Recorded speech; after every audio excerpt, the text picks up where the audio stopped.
Conference जारी है और तकरीबन 96,000 बच्चों ने उसको पास किया है और उन 96,000 में आप 22,000 को एडमिशन दे पाए। जो ऑनरेबल MNA साहिबा इससे पहले हमारी बहन जो बात फरमा रही थी वो बात दुरुस्त है कि बहुत सारी बड़ी तादाद जो है वो हमारे बच्चों की वो इस मुल्क से बाहर जाती है, specially in central Asian countries में, और वहाँ पे जो तालीम है वो कोई बहुत अच्छी नहीं है, मेडिकल एजुकेशन बहुत अच्छी नहीं है। और पिछले सालों में आपने उसका जो है तो हमने अब PMDC की वेबसाइट पे वो कॉलेजेस जो कि रिकग्नाइज हैं जहाँ पर जाना चाहिए, और प्लस ये कि अब वो बच्चे जाएं जो कि यहाँ पर MD कैट पास किए हुए हैं। ये जो 22,000 का एडमिशन हो गया और कोई 70,000 बच्चे हैं, वो वही बच्चे जाएं जो MD कैट पास किए हुए हैं और जिनकी जो फिर बाहर एजुकेशन करना चाहते हैं। तो ये इससे तकरीबन $800 मिलियन का हमारे पास से डॉलर जा रहा है बाहर। और यकीनन जो है वो चूंकि सरकारी सीटें जो है वो इस वक्त कम है और हम उसे इन्हांस करने की ये जो बैन है, मॉनिटोरियम है, वो 3 सालों के लिए प्राइवेट कॉलेजेस पे है, सरकारी कॉलेजेस पे जो है वो ये बैन नहीं है। तो सरकारी कॉलेजेस में सीटों की इन्हांसमेंट जैसे जैसे वो अपना इंफ्रास्ट्रक्चर बढ़ा रहे हैं, गवर्नमेंट उनकी जो है वो सीटें बढ़ाती चली जा रही है। लेकिन ये 22,000 डॉक्टरों में से जो बनते हैं उसके अंदर 65% डॉक्टर्स प्राइवेट कॉलेजेस सर जो है वो बना रहे होते हैं। Just I want to just emphasize that. शुक्रिया। ये फातमी साहब का जो सवाल था वो जवाब तो आ गया। अब नेल्सन साहब को उस पर नहीं रेफर करते। हुमा अख्तर शुक्ताई साहिबा टू आस्क वन क्वेश्चन। जी बहुत बहुत शुक्रिया। मिनिस्टर साहब ने इसको बहुत खूबसूरती से बताया, हमारे पार्लियामेंट्री सेक्रेटरी साहब ने भी।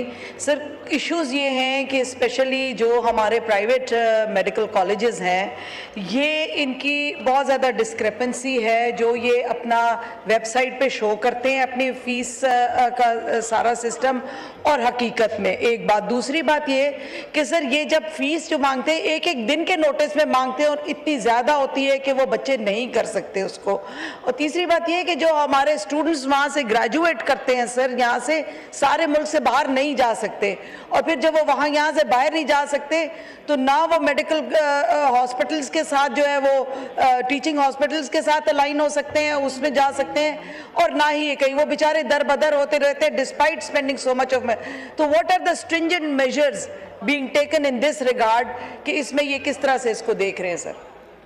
जी शुक्रिया। नेल्सन साहब ये आप देने जा रहे हैं?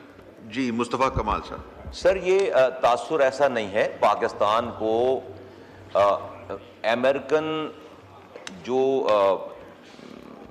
एक बॉडी है जो सर्टिफाई करती है दुनिया में पाकिस्तान को इस मेडिकल एजुकेशन पे, उसकी लाइसेंसिंग हुई हुई है।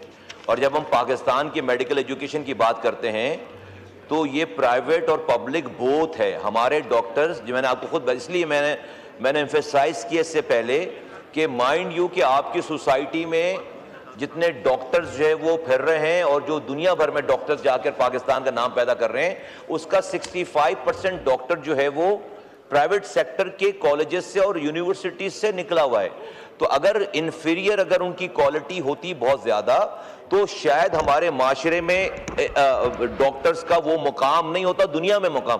पाकिस्तान बहुत सारी चीज़ों में पीछे है, लेकिन पाकिस्तानी डॉक्टर्स आज अमेरिका में, यूरोप में, मिडल ईस्ट में जहाँ जाएंगे आप, पाकिस्तानी डॉक्टर्स वो पाकिस्तान के सफ़ीर हैं और पाकिस्तान का बहुत अच्छा नाम है। जो मेरी बहन ने बात की, वो कुछ जगहों पे जब आप इतना बड़ा निज़ाम चलाते हैं तो शिकायतें ज़रूर होंगी। और उससे पहले हमारे पार्लियामानी सेक्रेटरी साहब ने बता दिया कि हमारे पास रिटन कितनी कंप्लेंट्स आई। हमने पूरा एक ओपन पोर्टल बना रखा है, जिसका दिल चाहे वो कंप्लेन करे। हमें कंप्लेंट्स आई हैं, हमने उसको जो है वो जूम इन करके उन कॉलेजेस को उन चीज़ों पर हमने नोटिस जारी किए हैं। और अगर जहाँ पर उन चीज़ों को ये मिसकंडक्ट होती हैं वहाँ पर उन कॉलेजेस को बाकायदा इंतबा दिया जाता है, और अदरवाइज फिर हम उनकी सीटें कम करेंगे और बंद करेंगे। तो रेस्ट एश्योर ये जो इस माशरे में आज के इस ज़माने में ये जो मेडिकल एजुकेशन है पाकिस्तान की, मैं समझता हूं कि ये अबव एवरेज है।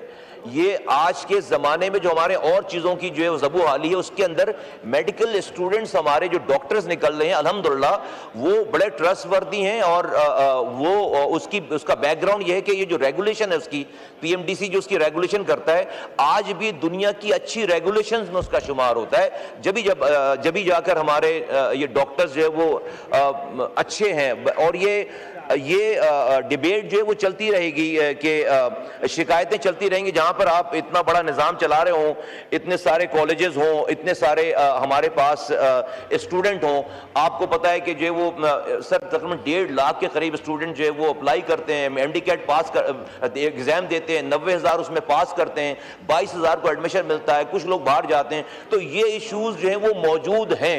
बट ओवरऑल जो है वो पाकिस्तान में मेडिकल एजुकेशन सर इस वक्त जो है वो मैं बहुत वसूख से कहता हूं, 1 साल से मैं इसे देख रहा हूं, बहुत अच्छी पोजीशन में, वो अबव एवरेज है। यकीनन शिकायतें होती हैं और शिकायतों को जो है वो फौरन हम फौरी एक्शन भी लेते हैं और दूर भी करेंगे इंशाअल्लाह ताला। जी मुस्तफा कमाल साहब, एक चीज़ जो नोटिस में आई है कि जो प्राइवेट कॉलेजेस हैं वो फीस जो है वो अपनी टाइम पे इंक्रीज करते हैं, वहाँ गरीब का बच्चा भी पढ़ता है, तो वो उस चीज़ को तो रेगुलेट करें, आपका कंट्रोल हो, आप उसको अलाउ करें कि जी फीस कितनी होनी चाहिए।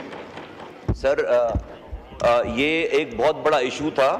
ये मुझे ये जिम्मेदारी मिलने से पहले ये इशू उठा हुआ था। तो उससे पहले प्राइम मिनिस्टर साहब ने, वज़ीर आज़म पाकिस्तान ने डेप्यूटी प्राइम मिनिस्टर की सरबराही में एक कमेटी बनाई just to monitor, find out the reality of the faeces.